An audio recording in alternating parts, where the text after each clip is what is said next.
It was opening day for baseball yesterday, and I guess for the first time ever, every team played on opening day. There was a hell of a catch by Hunter Renfroe, not the one who plays for the Raiders, but the one who plays for the Angels.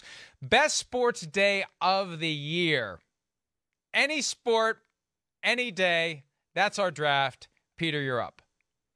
Mike, I was going to take, and look, this is not 24 hours. It's about 36 hours. I guess it's illegal to do this in this game. I was going to take divisional playoff weekend, where last year, the 2021 season, every game decided by 6 points or less was an incredible weekend. But since I'm going to stick to one day, I will say the opening day of the NFL season. I would not have said this. My younger self wouldn't have said this. My younger self would have said the opening day of the baseball season, because I do love baseball. But the thing about the opening day of the football season is the incredible anticipation that goes on for months and months. And then it finally gets there. And the games are good. This past season, 8 of the 16 games on the opening weekend were decided by 5 points or less. And so the way I kind of look at it, I'll take that drama, and I'll take it watching Scott Hansen on Red Zone, quite honestly, and going from game to game and drama to drama. That would be my pick for number one. I mean, for me, it begins and ends with the Super Bowl, without question. It's got to be the Super Bowl. I'm surprised you didn't take the Super Bowl, because that's the culmination. That's the other end. That's the bookend to the opening day. That's when the drama comes down to someone winning a championship. And unlike when we were growing up and the Super Bowls weren't all that interesting because they were blowouts more often than not, it seems like every year now the Super Bowl delivers.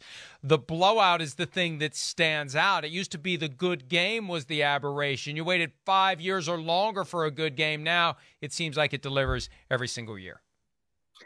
My second pick would be, and you're right, Mike, but there's just too much of a chance that the game isn't great. And then at halftime, you're all deflated. But anyway, my second round choice would be the opening day of the baseball season, because I think in my world anyway, there's so much anticipation, because I pay attention to baseball in December, January, February. I look and see who did what in free agency. And my team obviously is the Red Sox.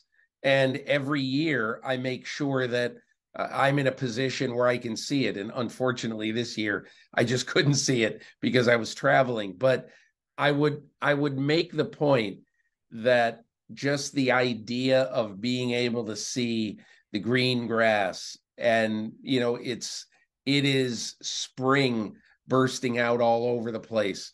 And so I would say number 2 would be the baseball season opener. See, I don't have to follow baseball in December, January, and February because my team is the Pirates, and I know what they do every year, the same thing they do every other year. They don't do jack diddly shit. All right, the next one for me, sorry, London, and Pittsburgh. The next one for me is Conference Championship Sunday, when we find out which 2 teams are going to make it to the Super Bowl. That's as exciting to me, and it's, I anticipate it. The game starts now 3 o'clock ish.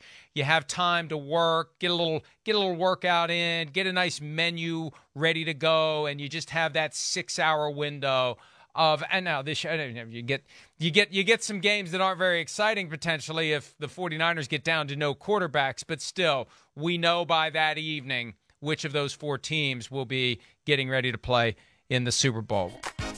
All right, there are our picks so far. The best sports day of the year. Round 3 is up. I don't know where I'm going to go, Peter. You get to go first. I don't have many others to choose from.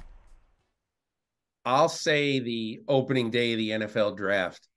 And this is something that I'm not crazy about saying, Mike, but there is a byproduct of the NFL making the draft a 2-month sport.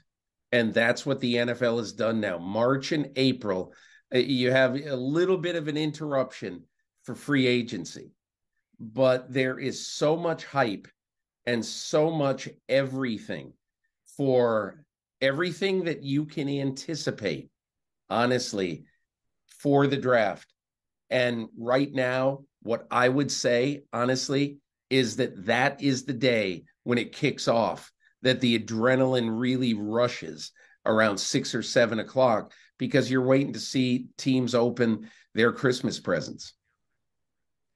I am tempted to say the first day of free agency, but I do want to give some consideration to another sport. And this is more historical for me. This is more from growing up. I went to two of these, the baseball all-star game. I don't even watch it anymore, but I had a very strong affinity for baseball when I was a kid. I love the all-star game. It was so much fun to watch. The image of Pete Rose taking out Ray Fosse is burned into my brain. That was an all-star game.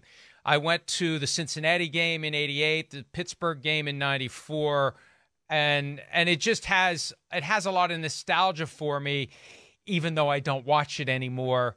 I still am aware of it, and it feels special to me, if that makes any sense at all. It's a great point, Mike, and I love that game too. The problem is too many guys now, just like the Pro Bowl, are taking it off. Pitchers don't really want to pitch there. I mean, it's really lost its luster for me. Hi, it's Mike Florio. Thanks for watching PFT on YouTube. Hit subscribe for the latest news and analysis from Pro Football Talk.